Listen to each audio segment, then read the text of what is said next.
Start. Hello, everyone, and welcome back to another episode of the Triple Option Podcast. I'm your co-host Nate Autry here with Tarun Duglu and Abhi Nagari, and in this episode, we'll be recapping the game between West Virginia and Pitt. Without further ado, take it away, Abhi.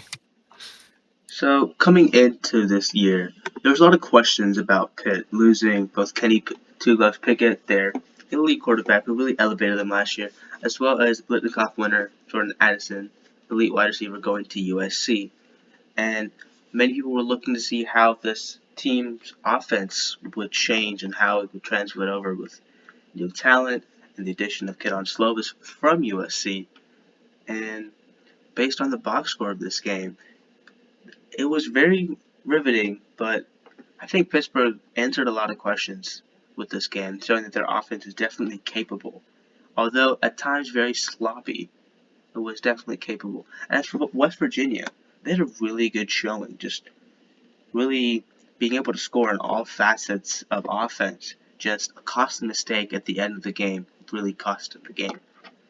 But we cannot talk about these offenses without talking about their elite running game. Starting off with West Virginia, C.J. Donaldson, 7 carries, 125 yards and a touchdown, 17.9 yards per carry.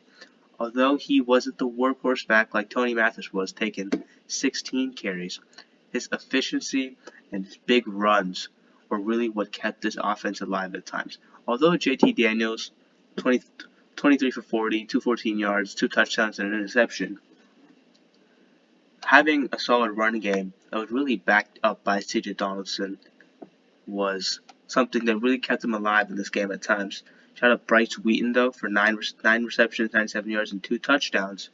But being an efficient running back is not something you could especially at this level, was definitely something that really propelled this offense moving forward. As for the other team, we can't talk about their offense without talking about Rodney Hammond, who was really a true workhorse back this weekend.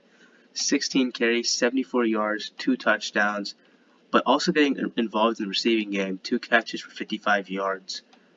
Very surprising that neither of their quarterbacks played exceptionally well as Kedon Slovis, 16 for 24, good efficiency passing wise, but only 1 touchdown. Really just overall somewhat lackluster from each quarterback. However, there were definitely some great showings on the defensive end.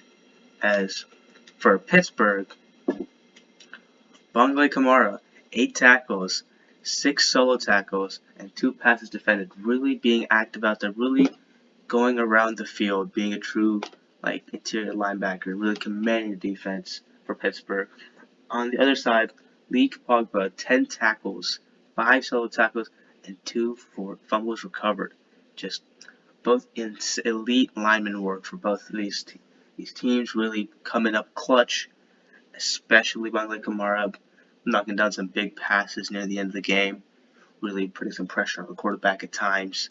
But this was definitely a really good game. This went down to the wire, and for those who didn't watch it, it was 31-31 at the end of the game, but at the very end, Pittsburgh, it was 38-31, and the Mountaineers were driving. JT Daniels throws a costly interception to MJ Devonshire, takes it back for 6, sealing the game.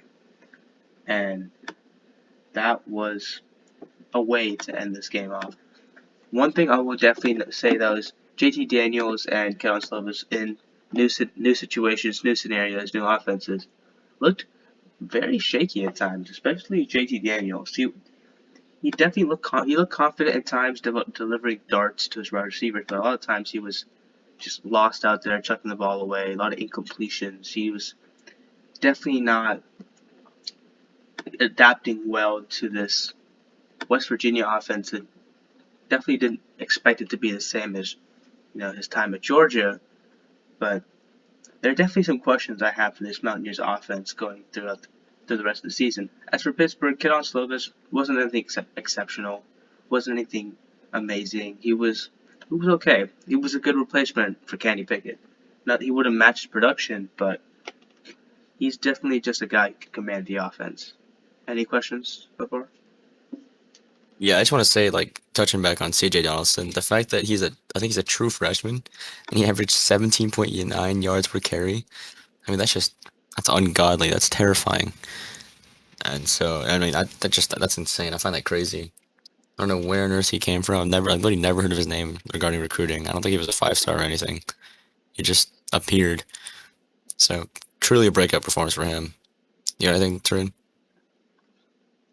Um, Not much. I just think it's gonna be interesting to see how these two quarterbacks will work in their new homes. Because obviously, especially JT Daniels. I mean, that man started up at SC. He was supposed to be like the next big great thing. Went to Georgia. Was supposed to be the great quarterback after Fromm, and now he's at his third location. Like I hope he can work it out. Obviously, hoping not against my Longhorns, but I definitely want to see the potential that he has be taken advantage of because he's definitely a very talented quarterback. But if he keeps playing, this game definitely wasn't a great indicator of things to come. I would say. Just Yeah, and I think. Yeah, go ahead, Abby. just a quick note about CJ Donaldson. He's not a running back. He is listed as a tight end on the West Virginia What? roster. Yeah, he was recruited as a tight end. He had, if I'm looking at his like high school stats, his senior year, he kind of popped off, went 1,409 yards and 96 catches with 19 touchdowns as a tight end, and he's playing running back for the Mountaineers. I guess him being 6'2", 6'2", 240 pounds, that's a running back. I guess not. Maybe he's a little too short to be a tight end, but yeah, I mean, I don't know. Don't doubt the production, I guess. yeah. I mean, maybe he was a running back at heart. Interesting Yeah. I, decision. yeah, I think one thing I'd just like to add before we wrap this up is West Virginia, I think, debuted their uniforms in this game. I think they called them like the country roads uniforms, and I think they look freaking sick, dude. They look so clean. Yeah, that was definitely something I love. They have always showing out. Just I love to see it with this year. A lot of new uniforms, a lot of new things. Just teams getting creative with their jerseys and just their whole branding in general. Really straying away from just being really traditional and basic. And that's what college football is. It's fun. But yeah, Oh my that's god, it's so fun. yeah. So glad it's back. I think that probably wraps it up for this episode. Thank you guys for watching and listening. If you like this video, don't forget to like and subscribe to the channel, where you can also check out more content. We've got some NFL stuff, some USFL stuff, and of course, we've got a bunch of college football content coming out soon. So make sure to keep an eye out for that.